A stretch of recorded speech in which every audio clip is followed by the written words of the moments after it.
Yeah, no worries. Okay, right, let's get going.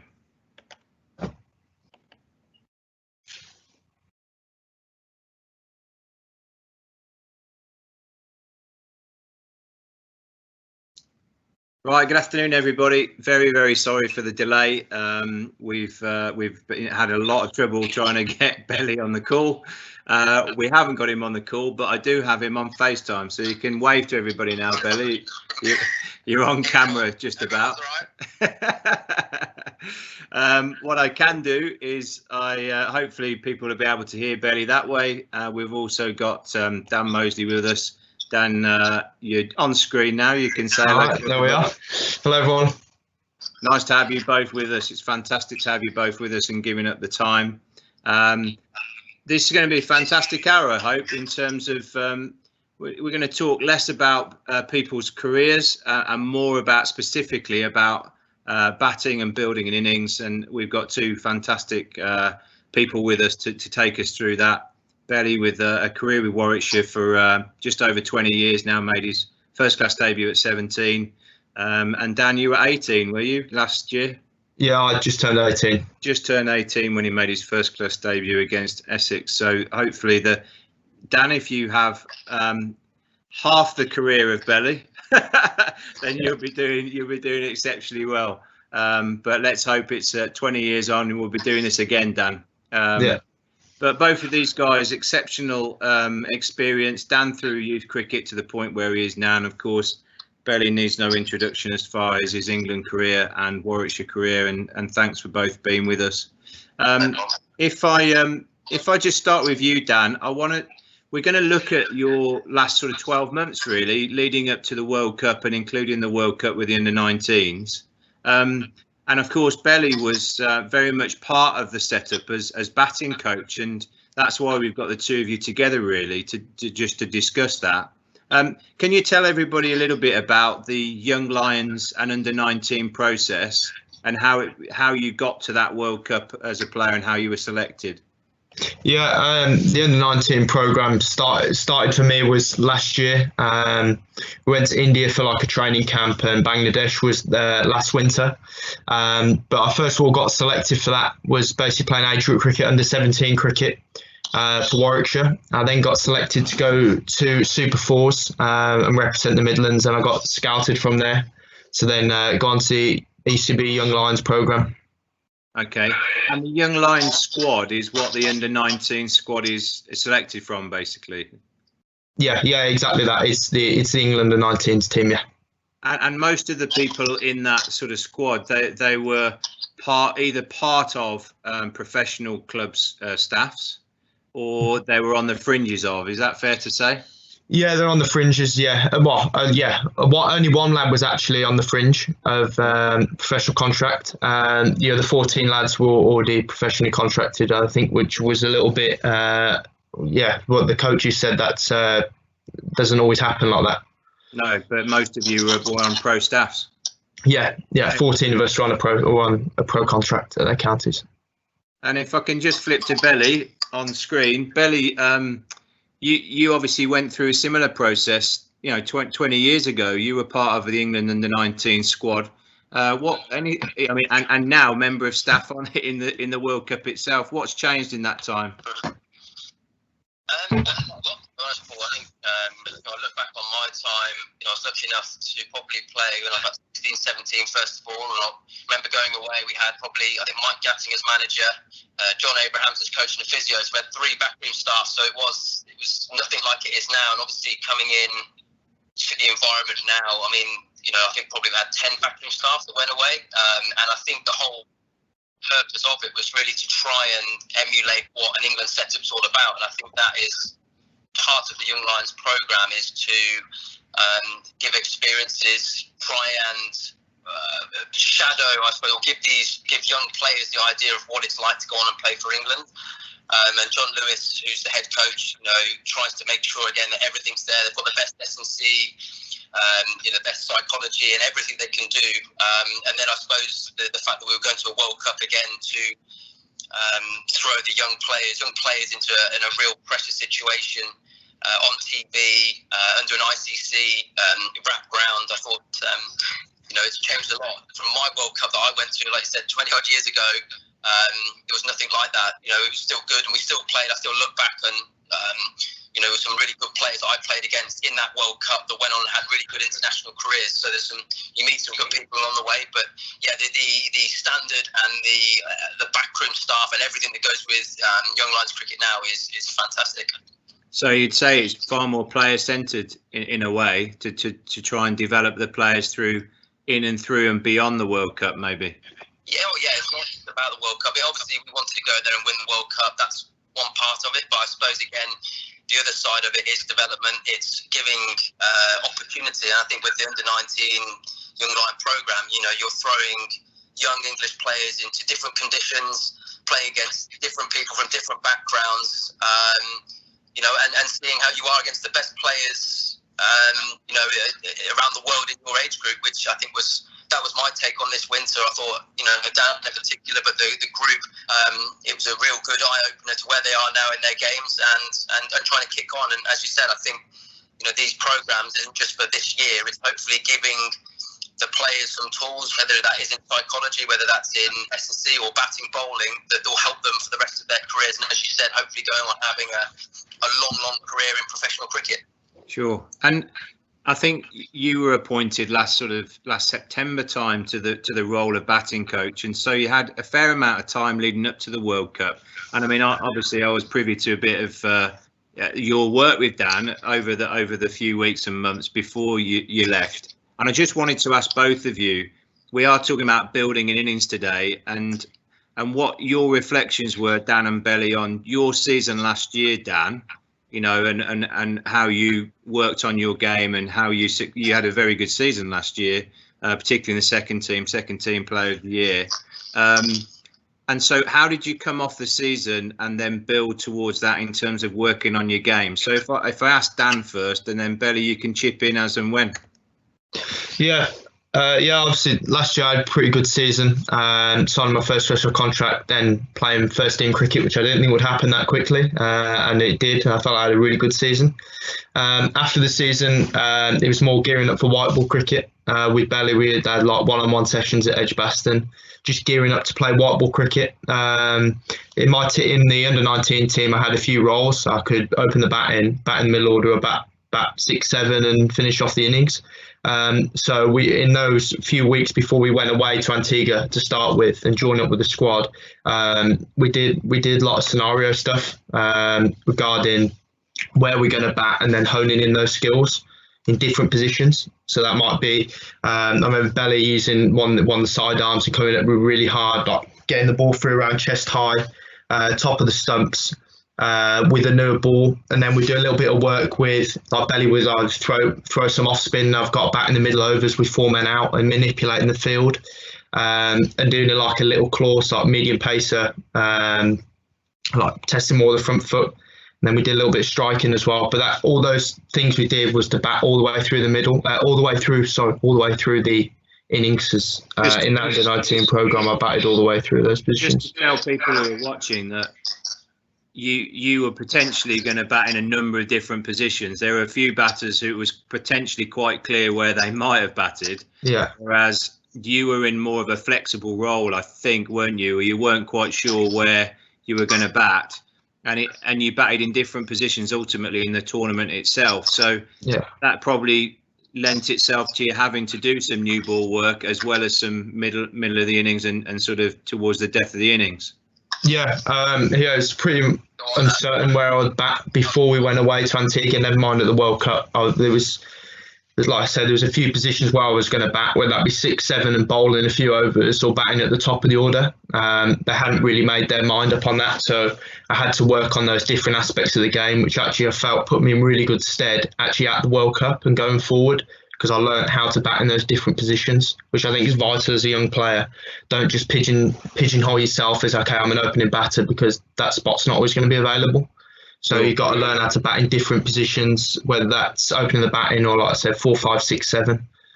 And Belly, you were going to come in there. No, I was going to say, when Dan really said it, I think one thing I would say to Dan's credit this winter, he was probably to start the tour was batting in a position that he probably didn't want to do. And I suppose for any young player listening to that, I think that that's really important. I mean, through your career and certainly this winter, you sometimes have to do things that you don't necessarily want to do individually, but you have to do for the team. And I think Dan did that incredibly well. And I think Dan's skill set probably was the reason why he was so flexible in that team. I think there were other players who could only open the batting. They couldn't bat in the middle order. And that probably, in a way, unfortunately for Dan, in that group of players, probably was the reason why he had to start in the middle order. And I'm sure he would love to have been at the top of the order, and he did. And obviously through an injury, he ended up doing that at the back end of the World Cup and scored a magnificent 100. But I think it's a great example for any young player. Not everyone can open the batting, or not everyone can bat three. So if you can be adaptable. So I think that is a really good message for all the young players listening to that, and Dan did that incredibly well. He's a great team player, but when he got his opportunity to go to the top, he actually took that with both hands, which I think is a great message for young players. And as you say, testament to you that when you got the opportunity at the top of the order, Dan, you took it well. I think perhaps now is a good time to start showing that innings a bit, Dan, if that's okay with you. Yeah, no worries, no problem at all. We can talk over this, so there's no problem at all. And I think we'll start with the first 10 overs. You open the batting. Interesting here, people will see that Sri Lanka opened with an off spinner, which I don't know whether it was a surprise, but maybe it had something to do with you as a left-hander opening. I don't know. You'll probably give us some insight on that. Yeah. But if I just start this off, everybody at home will be able to see this. And you can talk us through what you see. Can you see that, Dan? Okay. Yeah, all good, mate. All can see it. Yeah. Yeah. Okay, so for everybody listening at home, these are basically every scoring shot that Dan plays in the innings. Open the batting. You can give us a bit of a commentary if you like here, Dan, as you're going through. Yeah, I knew they were going to start with a spinner. That was pretty common knowledge, really. They'd done it at the World Cup previously in the other games, but also in the Caribbean before we went out to the World Cup before Christmas. They started with an off spinner, so I sort of accepted that. I'm going to predominantly face spin, whether it be 35, 40 overs of spin, which doesn't always happen in this country. Yeah. And as you can see, the seamers here straight away are bashing like a harder length. So I've used my feet there to try and combat that. I got a little bit lucky at that, a bit of a top edge. I mean, this is the beauty, really. We played against Sri Lanka in the West Indies, and we played on some really poor wickets, a lot of spin, and they would probably bowl, as Dan was saying, nearly 40 overs of spin in a 50-over game in the Caribbean. And all the work we've done, and obviously Dan was a major part of that actually we played them on this pitch. So this is just outside Johannesburg as well, so we're at high altitude. It's a fantastic wicket. The ball flies quickly because I said that you're at altitude, and actually all the work that we've done against Sri Lanka and the West Indies on really hard wickets to bat on, I think this was a bit of payback for Dan and the other guys who'd grafted on those bad pitches when we got on a good one. Yeah, Belly's 100% right there. I keep on saying about going to Antigua before. We knew what we were going to get regarding Sri Lanka, how much spin they'd have. But I had to adjust the way I batted in the Caribbean compared to the World Cup. With the World Cup, the wickets, like Belly said, were much better and the ball was flying around. Whereas in the Caribbean, the wickets were really slow and pretty turgid. So you had to play with a really straight bat throughout the innings in the Caribbean. Whereas in South Africa, you can trust the bounce a little bit more and you can play your shots. And it's quite interesting. And I mean, Belly, obviously renowned for playing spin throughout your career, and Dan, I know that's an area you've grown in confidence over the last 2 or 3 years, particularly. And Belly, perhaps I can start with you there. In the first 10 overs there, with the off spinner on straight away, what was striking was the confidence of Dan to leave the crease quite quickly. He had to trust the surface to do that, but clearly he's gone to his options really quickly in the innings when they're trying to put pressure on straight away to him as a left-hander. Yeah, definitely. I think the the importance, certainly with a new ball as well, it skids on. I think a lot of people make the mistake of playing for spin in the first 10 overs. And what Dan did very well is he played strong shots down the ground, beat extra cover, beat mid-wicket, and that's where you get full value. He didn't go across the line against the spin, because the subcontinent spinners, again, that they're looking to bowl very straight and looking for you to go across the line of it, which therefore LBW and bowled comes in. So Dan played the conditions extremely well and was hard to bowl at. I think, again, we had a lot of knowledge from these guys, again, playing against Sri Lanka as well, and from obviously the series in the West Indies. And what we did know, I mean, their finger spinners were okay. They had a really, really good leg. Before we want to be positive against their finger spinners. We have to be a little bit wary against the leg spinner. He's their wicket-taking threat through the middle. So we gave him a little bit more respect, but it was to be positive against, I would say, the finger spinners and the seamers on a good pitch. Dan, any thoughts there?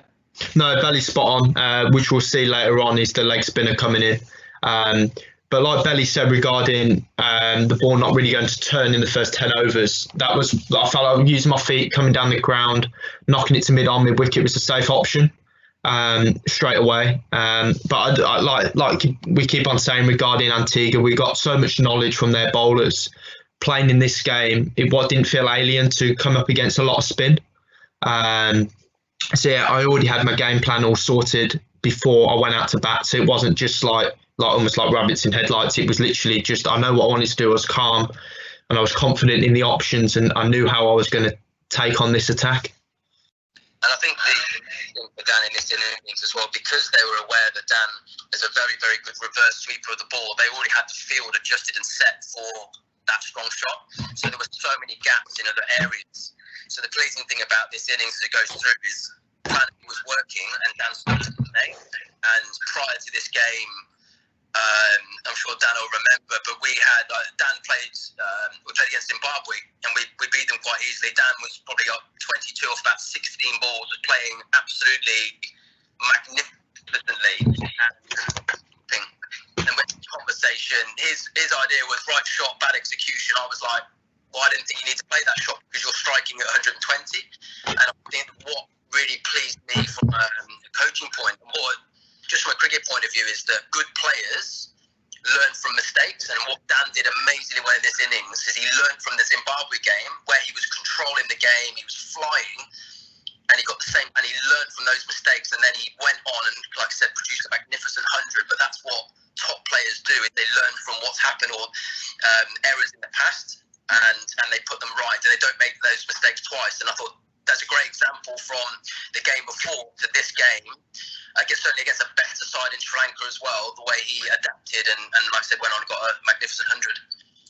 And can obviously we've got, I mean, there's a lot of people watching this, just looking at the attendees. Just some general advice to sort of the younger boys and girls that are playing. We said that their real feature of Dan was how busy he was at the start of the innings. He played the conditions well in leaving the crease to the ball, which wasn't going to spin very much. But can we get any general advice in terms of starting against spin and any particular options that both of you found in the early career really started building your confidence against spin? I mean, for me, first, like the most important thing to feel confident about spin as well, you've got to be able to go forward and back and have a good solid defence. If you can go right forward and then right back onto your stumps and play off the back foot, I think they're the good things. But I think the higher quality you go up and spin bowler, your defence is so important. If you don't have a defence, it's very hard to then start using all your attacking shots at the right time. So I think that's a really important one. I think my experience of going back into this now, of being able to, and Dan is a very good sweeper, is you want to have all the options and you want to be able to paddle sweep, reverse sweep, but then it's starting to understand how to use them and when to use them and on the right surface. So if it's really turning and big spin, then sweeps are a great option. If it's not spinning, then we can use our feet like Dan did in this innings and hit nice and straight. We don't need to go to our sweeps, and I think that would be one of Dan's learning from this tour, I think, would have been, I've got all balls, I'm a very dangerous player now. I've got to understand the right time to use them, and I think that for me is certainly playing spin is a great way to start with defence, and then also looking at how you're going to rotate the strike, move the field to where you want them to be as a batsman. And as I said with Dan in that innings, he had the field where he wanted it to be as a batter. So the bowlers found it very hard to bowl a dot ball. And that's where your sweeps come in. If you want to move fielders from in front of the bat behind, you have to be able to have those skills. And so just going back to sort of the theme of building an innings there, some advice there about, maybe a bit of thought prior to the game, you're inkling or you're starting to watch the game unravel about the surface, the pace of the surface, is it going to grip, etc., etc. And so a lot of thought can go in prior to you facing your first ball in terms of your potential options. Is that fair? Yeah, definitely. I think the preparation is massively important. The best players prepare the day before a game. I think that's the beauty, and I'm sure Dan would have learned a lot as well this winter, is there's a difference between when you're netting in the winter and you're working on your game and you're working on a shot to the day before a game. And Dan was one of our better players, again, of how he prepped the day before a game. If he was at the top of the order, he'd prep with a new ball and he'd make sure he'd get all that stuff right. If he knew he was going to bat 6 or 7, he'd prep in the right way the day before. So I think there's no doubt it's all about thinking about the best players are thinking the day before, the night they go to bed, what options am I going to use, who am I going to target the next day. And I think Dan did that incredibly well. And I think as a group, we got better and better as that. And I'm a big believer you practice as hard as you can to try and make the game easy. It's never going to be easy, but you try and put yourself under as much pressure in the nets. And Dan did that with using a half bat. Again, I tried to encourage the lads when they're spinning the net. It just feels a bit easier, and Dan does that religiously now anyway. And I wasn't surprised that again he was our best player through the World Cup. We just explained that the half bat, Belly, is basically a normal bat without the edges, sort of the half an inch. Normal length, but just it's literally the middle. A thin bat. The more confident you get, you can use it against seamers, use it against spin. Good players will do it in the nets. Again, it's just trying to find ways in training to make it harder than it's going to be in the middle. Yeah. And I think that's the best players again that I played with and watched, and their training, whether it's physically, whether it's the fielding, whether it's batting, they always made training hard. And then again, prep well the night before a game and go and enjoy the day. The important thing about you get your preparation right, you can enjoy the big occasions and the pressure moments because you've done all the preparation. Dan, do you want to come in on that? Yeah, Belly's 100% right regarding the practice about the best players and how they prep and they practice. It's not necessarily how many balls you hit, it's about the quality of that net session, which I've probably sort of learned over the last 18 months, being on the U19 tours and then getting into the professional ranks, seeing how they train. And like Belly says, before the game, the day before you'd have a proper net session. It might not be long, but it'd be short and sharp. You get what you want to get out of it, and you train hard. So regarding that half bat, this winter's for me, there's been a real eye opener using that half bat, especially playing spin bowling. It made me hit the ball straight at the start of my innings because you can't turn your wrists on it or you'll miss the ball. So I learned a lot from that, and that actually really helped me in this game, just from all the practice I did, which was using my feet, hitting the ball straight. Can't afford to turn my wrist. I know I can turn the wrist on my ball because I'm quite a good player regarding my wrists, but it helped me hit the ball straight and it helped me access mid-on, mid-off, mid-wicket much easier. And we've seen there, in the first few overs there, Dan, just in those first 10, actually not loads of boundaries, but you were picking your ones off really, really nicely, staying really patient. It wasn't sort of a Justin Roy, sort of Alex Hales, first 10. It was very much about really just an assertive, positive start. Yeah, it was. Me and Belly have spoken about at the World Cup was bat 30 balls and see where you're at. I scored quite quickly anyway, so I knew if I batted 30 balls, I'd be roughly at a run a ball. And as you can see, I think it was, I'm 30 off 30 balls, but I'm not really doing anything high risk. Whereas regarding the Zimbabwe game, which Belly has mentioned previously, I went really hard. It almost was like how Alex Hales and Jason Roy came out and basically tried to whack it. I got that wrong, and I came into this game, like Belly said, taking my learnings from the Zimbabwe game, where I was batting really well, and I got off to. Regarding this game, I didn't get off to as quick a start as I did in the Zimbabwe game, but I was still in a good position, taking the team forward at the end of 10 overs, and I was in. Rather than Zimbabwe, I was already out. Also, regarding that, regarding the thing Belly said earlier about taking the right shots to the right bowlers and the right wicket. Zimbabwe game, I reverse swept 18 ball. I got out 20th ball, and I played a reverse sweep. That over, I'd already took 8 from it, I think, with 2 boundaries. So it was reading the game, reading that over. Okay, I've took that much from the over. I don't need to play another high risk shot. And then this game, as you'll see, I didn't play a reverse sweep. One, because me and Belly had a good chat before the game, and during the game, I got messages coming on basically saying, right, you're going off, you're doing well, you don't need to do anything silly regarding reverse sweeps or doing anything completely out of the ordinary. And that kept me very focused. I knew what I wanted to do. I knew the shots I wanted to play, and that was accessing down the ground. And as you'll see later on against the leg spinner, if you pitched anything, pitching outside leg stump, I'd get the sweep out, because for me, that's a low risk option. So I knew my boundary options, but I also knew my singles and basically my bread and butter.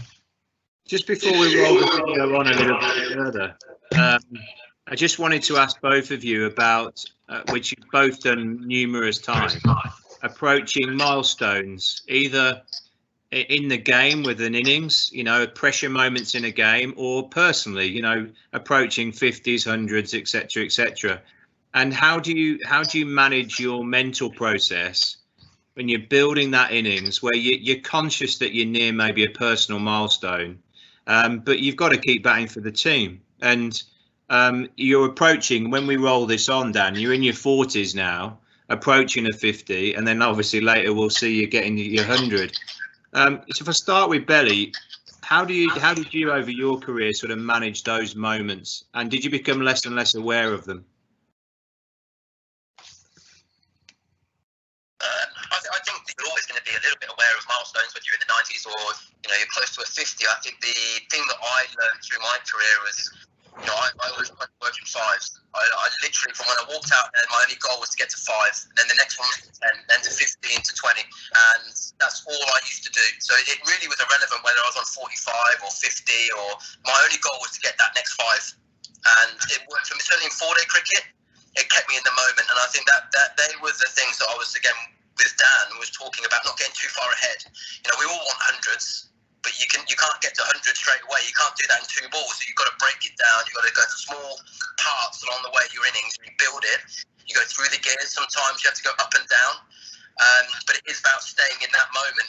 It's literally is. I know we all hear it so many times, but it's 1 ball at a time, and that was my little trick of just staying in the moment. I also played with other guys who, again, as a partnership, myself and Matt Pryor would go in 10 runs at a time as a partnership, and we'd just try and never get too far ahead of ourselves. And I think that's always a good little trick to have, because, again, like I said, we all want the outcomes, and outcomes are, as a batter, are 100s. And you can't live and die by your outcomes, and they're so far away. You've got to have those little targets along the way, to get to where you want to get to. And I think it keeps you calmer as well when you're just, like I said, just little goals that are much easily achievable than that big outcome. Sure, Daniel. Yeah, Belly's right with that. You can't get more. You can't be thinking about, okay, I'm close to 50 or close to 90 at the end of the day. It's a team game, and the thing I was thinking about in this game, even when I was close to milestones, was building a partnership. So you'll see later, this is a new partnership with Jack Haynes, and me and him put on 150.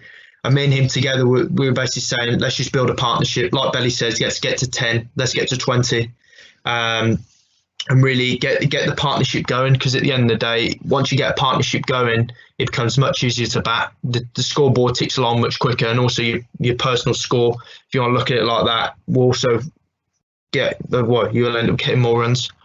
Sure. Well, what we'll do is we'll just roll the video on a little bit further. And if you see anything, I mean, Belly, you're struggling to see this, I think. Sorry about that, mate. But I've seen it a few times, mate. Good. Yes, I'm sure. I don't think he wants to see any more. Have you got the one he The umpire's there to give you out, mate. Okay, let's just get this rolling. Show people a little bit more. You can perhaps talk us through it, Dan, as we go. No worries. Still got this off spinner on, or is this his second spell? I can't really remember. Yeah. The right arm off spinner did open the bowling. I know that. Another example of down the ground using the feet.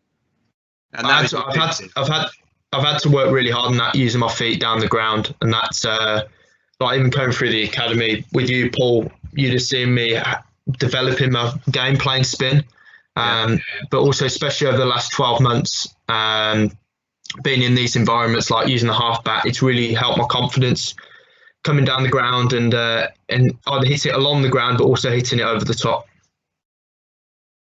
Example of your sweep there. Yeah. That area down to long on was a massively productive area, isn't it, in this innings? Yeah, it is. Which probably 2 years ago, 18 months ago, I wouldn't have had the confidence to do that. Just 1 second. 1 second, Dan. Say that again, Billy. I was just saying, because the great example of Dan, because Dan is a fantastic sweeper, whether it's reverse or normal. You know, he doesn't have to premeditate all the time. He picks the line up so quickly. So it is a great ball. And so if the bowler misses leg stump, he is very good. And that is one of Dan's absolute strengths. He picks the line up very, very quickly. Sorry, Dan. Yeah, I was just saying, like 12 months ago, I wouldn't have been able to do that. So there's always a work on. Got away with that one. Yeah, I did. I tried to hit over extra cover, believe it or not. So there we are. That's an example of me sweeping. I saw the line that was going down the leg side, pitched that side leg, and missing the leg stump. I almost see it as it's a free hit almost, because you can't really get out doing that. And there's another example. This leg spinner predominantly bowled googlies. We knew that from the world. We knew that from Antigua as well. But how I in my opinion, I probably played him the best because I knew I could pick his googly really well. Yeah. And the way he did that was he changed his line. So there we are. That's googly. So I swept it, pitched that side leg every single time. And for me, the sweep shot isn't a premeditated shot. I pick it up on line. Now, if I just pause it there, and we'll just come back to the moments approaching your 100 in a second. Yeah. Just wanted to ask you whether you were how aware of you through the innings, because it's obviously something a batsman has to be aware of. And Belly mentioned it earlier about field changes. You know, so if you've got a particular strength and a side starts to cut that off. Is that how can you then change your options up or move to a different option to take advantage of space elsewhere on the ground? Were you aware during this innings that they were trying to block off your strengths and so on? Yeah, I knew that. So if you'll see there, I've swept a few times, and you'll see how far behind their square leg is. Like in England, that probably wouldn't happen. Whereas this team saw how I played and they moved it it was so far behind square. It's difficult to see it on the TV, but as a batsman, they were so far behind square, and Belly would have seen that as he was there. But it also meant mid-wicket went squarer, so it meant there was a gap in the mid-wicket gap. Yeah. So just before I got to my 100, that's how I got to my 100 by using my feet, and literally I've just not one through mid-wicket. It's gone for 4, but that's because of my sweeping option was to move them further round. Yeah. But it wasn't just in this game, which made them think about changing the field to me. In Antigua and the games previously, they'd put a deep backward point out for me to stop that reverse sweep, which in the middle overs means there's got to be a man up from somewhere. So by having those shot selections, obviously you've got to choose the right shot selection, but by having those shots, it manipulates the field. And it basically means you can hit the balls in other areas, lower risk. And Belly throughout his career was brilliant at that, whether that was paddle sweeping, or hitting over extra cover there to block one of those options off, which opened more space for Belly to find a boundary or to get off strike. Yeah, I think a lot of people watching Belly will be able to remember you going to when it was turning, certainly going to your sweep very early. You know, first few balls of your innings, I can recall so many times you go in and have the confidence to go straight and try and work behind square leg side. Yeah, I think the key key to understanding that the sweep shot is just, in my opinion, is you're trying to move a fielder, as Dan's already said, to make an easier single somewhere else. And if I was saying this to the younger, obviously all the youngsters coming through, certainly with ambitions, when you play against these subcontinent sides, say like Sri Lanka, Pakistan, India, even Afghanistan, who've got some fantastic spinners, they won't have a 45. They will not put a 45 there, and they'll keep a square leg, they'll keep a mid wicket, they'll keep everything. So I think it is a really important shot to practice and have confidence in, and then it's just understanding how to use it. But Dan was actually one of the easy ones for me because I knew he had all the options. Where I had to do a lot of my hard work, because what John Lewis wanted from me was to improve our strike rate against spin through the middle overs as a team. So I had to encourage a lot of our lads who didn't paddle sweep into how do I get them confident enough to play under pressure. So I didn't have to really do that with Dan. I knew he had that in the locker. And that would be my advice to all the youngsters coming through, is that spinners will not have a 45 until you do, and you have to be able to find a way.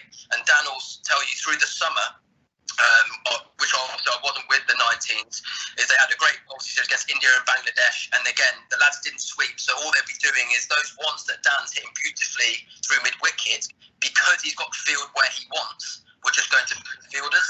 So that's the importance of having a sweep shot or having those options, is because you have to move fielders so that you can have a gap somewhere else in front of the bat, which is just a nice easy option, which is, again, as Dan said, is what he did really well, and the spinners found it very hard to bowl at him in particular, because he put the fielders where he wanted them. Yeah. Dan, we'll keep the VT rolling. Yeah, no worries. And I'm sure you won't complain at this, because it's That's right. coming up to 100 time. So here we go. Talk us through it, mate. Yeah, no worries.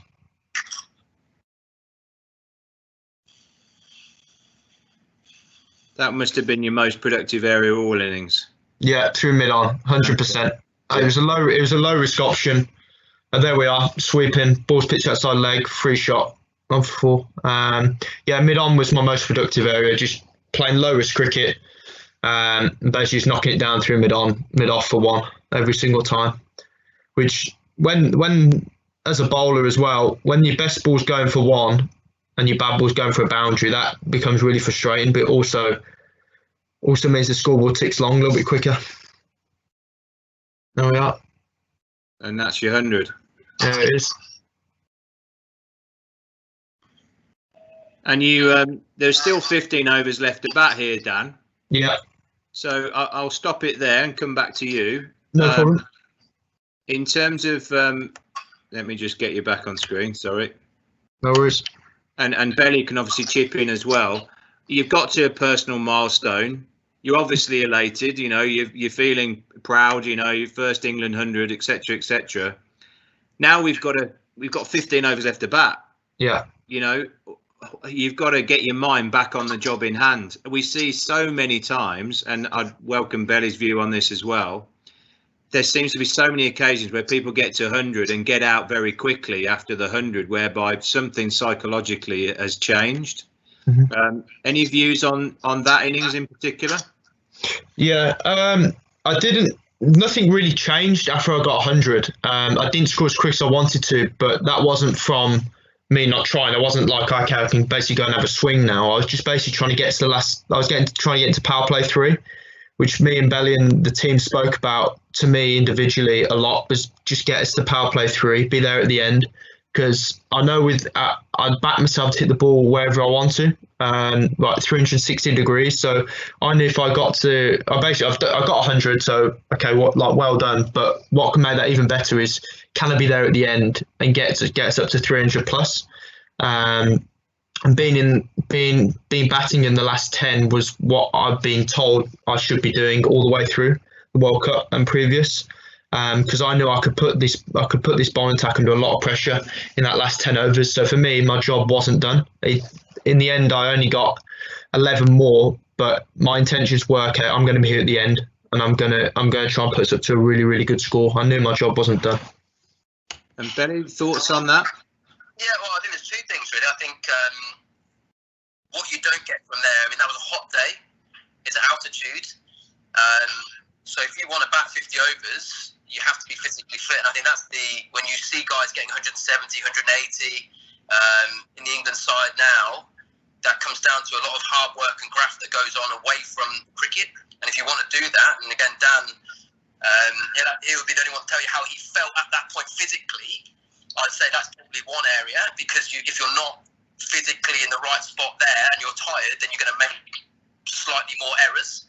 I think we did that quite a little bit actually as a team. Actually, the temptation, and I know what it's like, is we had a beautiful Dan and Jack Haynes that played unbelievable, brilliant partnership, 150, and sometimes the temptation is just to go too early, and I think we did it a couple of times. We did it against Australia as well, where I think again here we're on course for 340 possibly, and sometimes it's just the right understanding, and it comes with experience, is when you're going to pull the trigger to go full throttle. And like you said, there's still 15 overs of batting there. Actually, we could still cruise along at a similar tempo for another 5-6 overs.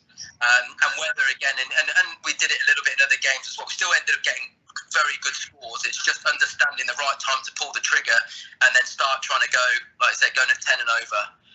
And again, I think that comes with experience. But I would say, again, on that day, I mean, physically, even the bowlers coming off as well, that was an incredibly hot day and a great experience again. As we're saying, playing at altitudes, seriously hot day in Joburg is another good indication. If you want to be international cricketer playing in different parts of the world, as you know, in Sri Lanka, again, can be incredibly hot. Normally, conditions-wise, physically, can be quite comfortable.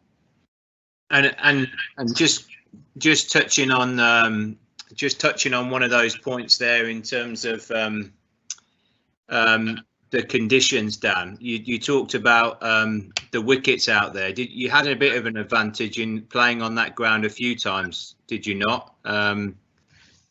That ground, no, that was our first game in Benoni. Okay. So right. we'd been down. What did you learn from the facilities and the venues and the pitches throughout the tournament? Well, I knew you could trust the bounce. There wasn't really any uneven bounce. The wickets had good amount of pacing, which made it easier to play your shots coming from Antigua, where the wickets were slow, low, and spun a lot. So coming to the World Cup, you could trust the wickets a little bit more in South Africa. And can I just go back to that point about the tempo and pace of the innings? Belly talked about, knowing when to press the button and really pushing the innings on. For the younger guys and girls watching this, particularly when you've got a side, they've got to find 5 bowlers in a limited overs game. There's always going to be that transition period, 30 to 40, whereby you find a 5th or a 6th or a 7th bowler coming on in the innings. It's worth waiting around sometimes for that, isn't it? And knowing when to try and take a particular bowler down, I guess. Yeah, you're spot on with that. Their captain here bowling is almost like a part-time off spinner, and like you just said, they have to find overs from somewhere. He wasn't a bad off spinner, but like you said, 5th, 6th, 7th bowler aren't always the best bowlers you're going to face. But you have to put in the hard work regarding the main 4 bowlers. You have to get through those tough periods. So the leg spinner, who basically just bowled predominantly googlies, I blocked out. I didn't mean to block out a main, obviously, but he bowled a really good over at me, and I can't remember, but 32nd over. And me and Haynes, who I'm batting with here, came down and just said, right, we're going to accept this is a good over. Let's just get through it, and then we can almost cash in at the end. And obviously their captain came on at the other end and get a few boundaries off him. So yeah, Paul, you're 100% right. If you're seeing a bowler who's maybe on top of that over, maybe just accept that and just say he's going to get easier. Don't try and do anything out the box. Don't try and do anything too rash, because it will get easier. And Benny, do you want to go on, mate? No, yeah, I think it's always that feeling, and I'm sure. I mean, I've had that feeling, and I'm sure everyone's had that feeling. Sometimes when you're in the middle, you're always sort of thinking, the other people off the field want me to get on with it a little bit faster or a bit more. And that's why the communication coming on off the field is so important. And I think even from, say, this situation, I think from my point of view and the rest of the team, we were so happy with the tempo and everything that was going on. I think that's where sometimes in the middle, and the same in T20, when it's all frantic, you start thinking, oh, I wonder if the team need me to go a bit harder or what they're thinking. But a lot of the time, the team are thinking, actually, you're doing a great job. Keep doing what you're doing. And I think that's why, again, through that tournament, certainly through that innings, we're trying to keep relaying. It's hot anyway, which helped us with gloves coming off and drinks. Trying to keep that communication coming on and off the field. Keep that positive message. The tempo's great. To make sure, reconfirm, I suppose, positive that the batters are doing the right thing so they don't need to go too hard. Obviously, at that point, Dan had got his 100 and he wasn't going to listen to me. So it was... yeah, I think we've all been in that situation. Sometimes as a batter, you think you need to go a bit harder than you are. But generally, I think that always necessarily isn't always the truth. Because I think certainly at county age group level and league level, I mean, they're not the boys and girls developing they're not in the same sort of phase of their development as the England national team, playing on very, very flat wickets, scoring 400 and plenty, and the faith that some big overs will come as batting gets easier and time goes on. In the 30, in that final period of the innings, you're going to get some overs that go into the teens, some big overs because of the reasons we've mentioned. I mean, obviously at England level, every over seems to go for plenty these days. But in terms of county age group level, it's just keeping the faith that those opportunities will come and batting will get easier. Yeah, I think you're right. I think the one thing that, like you said, we watch the England side now and getting 400 and stuff, but what you've got to realise, they play on fantastic pitches. The pitches for one-day international cricket now are absolutely incredible. So reading situations is just as important. Sometimes 220 might be a really good score, and another day 300 might be a good score. So I think that's part of it. But I agree. And if you flip it on its head from when we're bowling, if there's a bowling unit, how are you going to slow a batting team down? And that's by getting wickets. And I think that's another thing from a batting point of view. If you get that partnership going and you keep taking that as long as you can into the last few overs, it's very, very hard for a bowling team to stop players in, and there's lots of wickets in hand. The only way bowling teams can stop you is by taking wickets. Sure. I just want to pick your brains, both of you, about key moments. If we just move away from that innings a little bit, Dan, just key moments in your early careers, both of you. Obviously, Dan, you're very much still within it, but over the last 3 or 4 years, times that you felt your games really kicked on.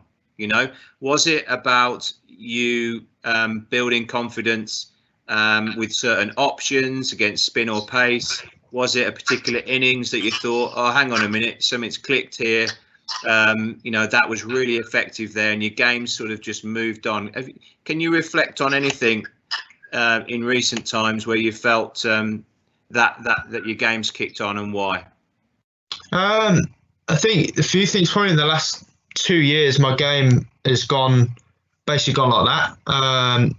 I got put on the academy when I was 16 years old. And I did a lot of spin stuff, playing spin with Paul regarding sweeping and stuff like that. I then saw that as one of my strengths, and then took it into playing games, and sort of me playing spin just improved massively, which really helped me further down the line playing spin, because I knew I could play those shots, but it was having the confidence to do that. Probably and there's been a couple of turning points. Probably when I first got put on the under-19 program, playing with other players outside my own county, and seeing where I stood regarding that, but also working with different coaches as well, and seeing how different environments work. Yeah. Probably playing second team cricket this year as well, as a batsman. Coming back to Warwickshire, started the season off well with the academy, but then going into the second team and doing well, and that gave me a lot of confidence throughout the season, and to take into the winter with the under-19s. So I'd probably say second team cricket last year was probably my biggest be your sort of can't really think of the right word, but where I guess you like the words you said clicked almost regarding batting? Sure. And Belly, how do you reflect as in the early years and those stages of development? Yeah, well, I think there's 3 times in my career, maybe 4 times, that I really feel like I made like improvements. I think the first one, when I look back, and I feel like it was when I started playing Birmingham League cricket as a youngster. I think I was lucky enough that Coventry North Warwick at the time allowed me as a 14, 15-year-old just to play, and I felt like it was hard, and you don't always get the outcomes, but I felt like it was. I started to learn in that environment, and then went back into my own age group, and it felt like I was making improvements. I think I remember John Inverarity telling me to go to Australia and play club cricket. I mean, I'd played a couple of years by now for Warwickshire, and started off really well. You go through little dips and stuff, and I think as a life experience, and playing great cricket over there, away from the Warwickshire setup, away from the England setup, I think I matured and grew up a lot in my cricket and off the field, and I ended up coming back and having the best season I had for Warwickshire, and made my Test debut at the end of that summer. And I always think of that as a massive, personally for me, was made a huge difference to me. And then actually, probably about halfway through my Test career, about 40 Test matches, I met a guy called Mark Borden who came in and started doing the psychology with England, and I started to really, we did a lot of talk about mental strength and having all the, I suppose, your bubble and how you work about your game. And it was only when I really met him and started working with him that I started to really get confidence and understanding the mental side of the game. And then from that period onwards, from about 40 Test matches on, I've probably been a little bit in and out of the Test side up until that point. I played well, played poorly, played well.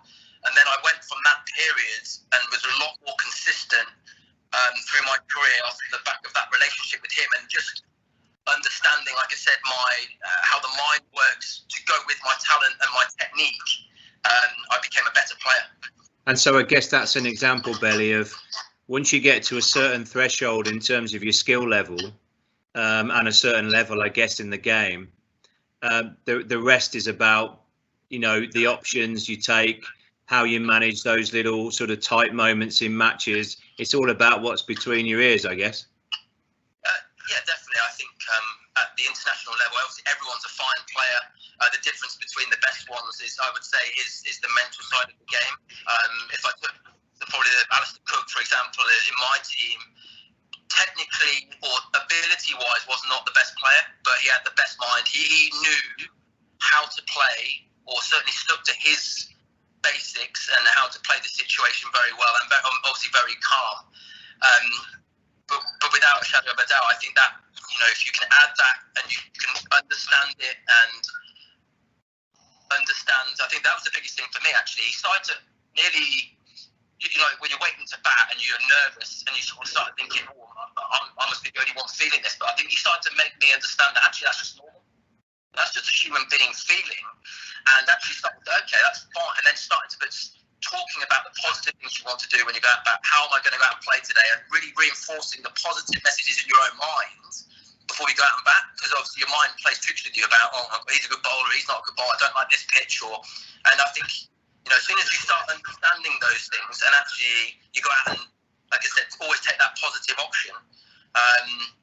I think at that level, I think they're the big things. I think the game doesn't change, but the pressure around it, the media, obviously the crowds, I suppose social media really wasn't there until the very last bit of my career, so it's a very different, even more pressure probably now than probably what it used to be. So the mental side of that right to go with talent, then I think a long way.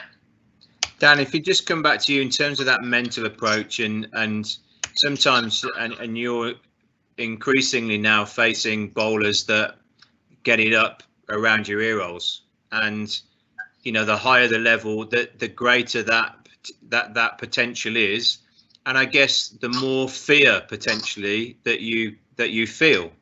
And I guess every batter goes through their career knowing that they're going to face XYZ bowler or suddenly face that bowler at whatever level. And I've never felt this pace before. I've never experienced this before. Talk to the people watching just about that step up in pace and the mindset to face it. Yeah, I guess coming into professional ranks, the difference in pace between county age group players to the professional staff, yeah, it was quite a big jump. I remember, I think it was just after I come back from the World Cup, we were doing some sessions indoors, and I was facing Ollie Stone, right side bottom indoors, and yeah, they weren't afraid to bowl out a bumper at me, which obviously is part and parcel of the game, and they're bowling pretty sharp.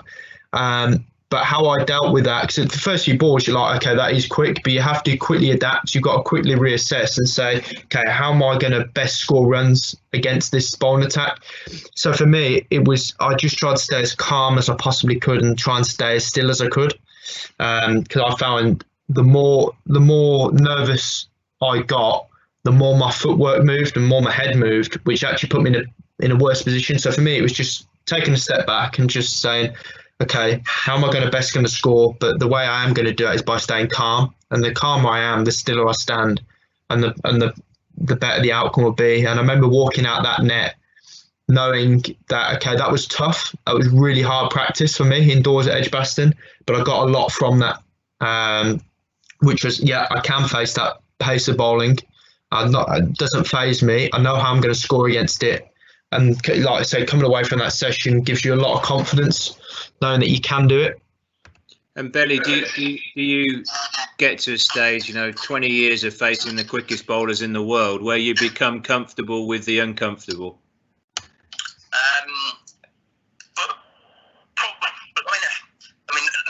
Bowling or facing quick bowling obviously is it takes a lot of guts, a lot of bravery.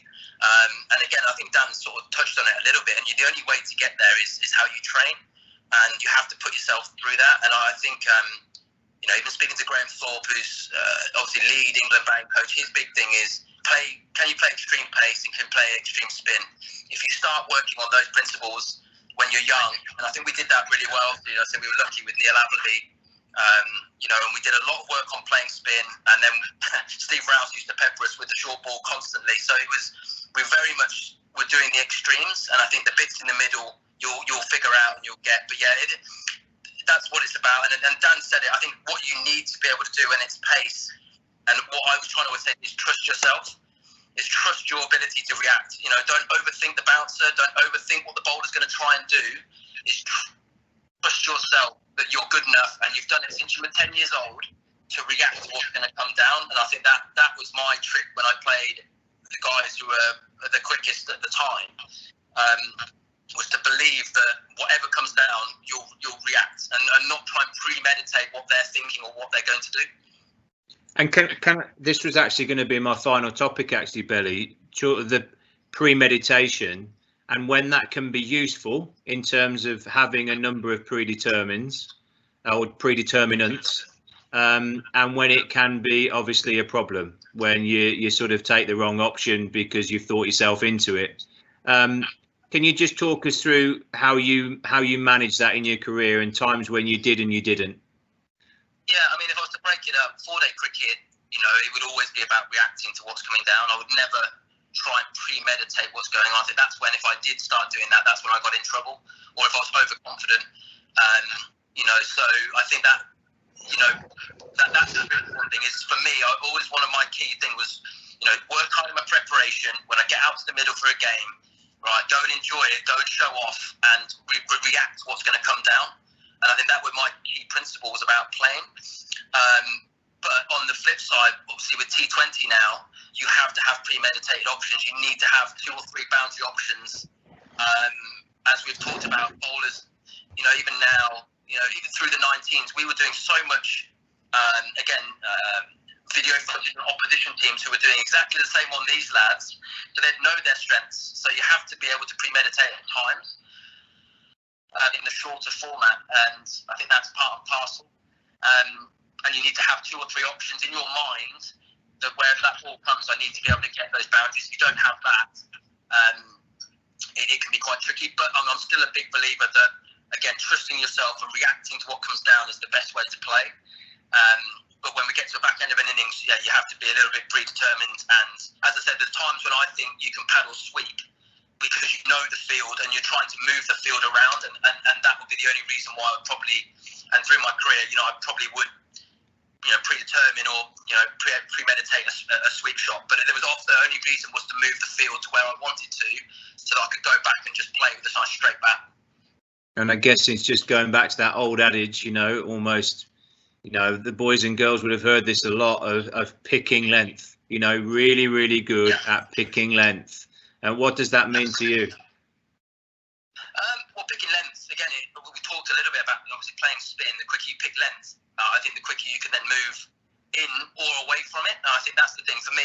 Against spin in particular, pick length quick, get right forward or right back. The limited time you spend in that mid-crease area, the better.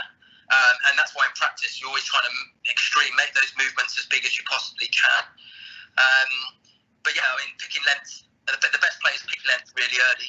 And I suppose that, I remember being in Australia trying to be talked a little bit about it. I was working with this guy who used to work with Justin Langer, and the ballers are trying to run down that top of off area, and what we're trying to do as a batter is trying to make that area as small as we possibly can around top of off. And I think again that comes down to putting pressure on the bowler's length, and the quicker you can pick that, I think the better you will be. Dan, do you want to pick up on anything there? No, really. I think Belly's sort of covered it all. Regarding that, it's making, like Belly just said at the end, was making their margin for error smaller. If you do that, it puts you in a much better position because they're under more pressure. The pressure almost gets passed back to them. If you can make that like top of off area smaller, that puts you in a much better position. And I'm just going to squeeze this last one in, guys. Just sorry about that, but we've had quite a few questions in the lead up to this about if you do go through a poor run of scores, and I hesitate to use bad form because I think bad form is perhaps something in there. But if you do go through a trot of low scores, how might you do something about that, or do you not, and you just trust your game? For me, it's trusting a process, trusting a routine. 1 second, I've just got both of you on here. Sorry, go on, Belly, you start. We'll start with Belly. Go, Belly. No, I think the key, as you just said there at the end, is you've got to trust your game. And I've been through that a number of times, and every player goes through in and out of form and low scores. That's part of the game, part of batting, and you sort of have to accept that. I think what I remember being a young player, probably a little bit older than Dan, and I started with Warwickshire, in the first team incredibly well, and then it just had a little dip, and I then, for the first time, I remember I always used to go back and across with my trigger movement, and for the first time I started doubting that, and I started to change my trigger movement, and it actually made it worse. And until I went back to my natural move, and I'm a big believer that a lot of what's going on is not what's going on in your where your feet are going, your hands, it's what's going on in your mind. It's your mind is then,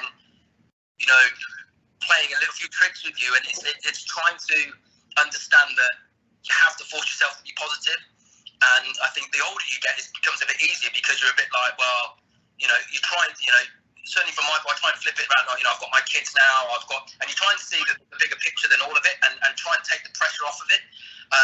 But I have been in that position where I've started to try and change my technique. But the answer wasn't technique. The answer was actually what was going on in my mind until I went back and had the confidence. I don't think the answer is always working harder, because I think you're just trying to you might be, again, just trying too hard. And it's that balance between, I suppose, trying to find the right way of saying it is, it's not the end of the world. I don't really care. It really means a lot. I don't want it to mean everything, because you're putting too much pressure on yourself. So that balance, and I think the older you get, it becomes a lot easier to do it, because we all want to do well every day. But the reality of batting is, again, if I look at my career, I've probably failed more times than I've actually got, big runs, and I think that's part of it. Dan? And getting the balance right. Yeah, Dan? Yeah, Belly is right. Like sometimes it's not the be all and end all. There's other things in life which are going on. So almost put it into perspective, which Belly was mentioning there, which was one of the big things we spoke about at the under-19s about performances. Just put it into perspective. It's not the be all and end all, whether you're doing well or not. But then it means like off the pitch, it's staying level, which I know me and Belly have spoken about. Is just, can you tell that you shouldn't be able to tell the difference between a good day and a bad day? If you stay like that as level as you possibly can, that'll help your consistency massively. But also, like Belly mentioned about trusting the process, but also like trusting a routine, sticking something. Don't be inconsistent in how you prep and what you do before a game. Keep that consistent as much as you can. Is probably my big advice. Well, guys, that is a very quick hour and a quarter. It's flown by. A lot of different topics there, but hugely valuable, I'm sure, to the boys and girls watching at home. And if and those are people who aren't watching, this has been recorded, and so we can show people at a later date. But sorry for the delay, everybody watching. Sorry if you were waiting 10 or 15 minutes. Well, Belly's technology. Well, we know there was not a lot wrong with what you were doing, Belly. We just couldn't work it out. That was the problem. So absolutely nobody's fault, but at least we got there in the end, and we had a really, really good audience there to listen to what both of you had to say. So on behalf of everybody, I'd just like to thank you both for your time. It's hugely valued, and let's hope that the people listening will be able to put this all to practice at some point this year. Fingers crossed, and we hope to see you both on Edgbaston very soon. I suspect if somebody plays sooner than others, it will probably be the pros, and fingers crossed with all that all that happens. So, Belly, thank you very much indeed. No, thanks, boys. Any other questions, just fire them over, Paul. Not a problem. I will, absolutely. There are plenty of questions and not enough time to answer them, but maybe we can do this again in the next 2 or 3 weeks and do a Q&A. That would be good. And Daniel, flipping to you. Thank you very much indeed. No problem at all. Thank you very much, Paul. I really enjoyed that. Yes, we may do it again, Dan. I think it's been a great hour, and let's try and get both of you back online again. Yeah, no problem at all, mate. Happy to do that. All right. Thanks, everybody, for watching. Cheers. Thank you. Okay. All the best. See you later. Bye-bye.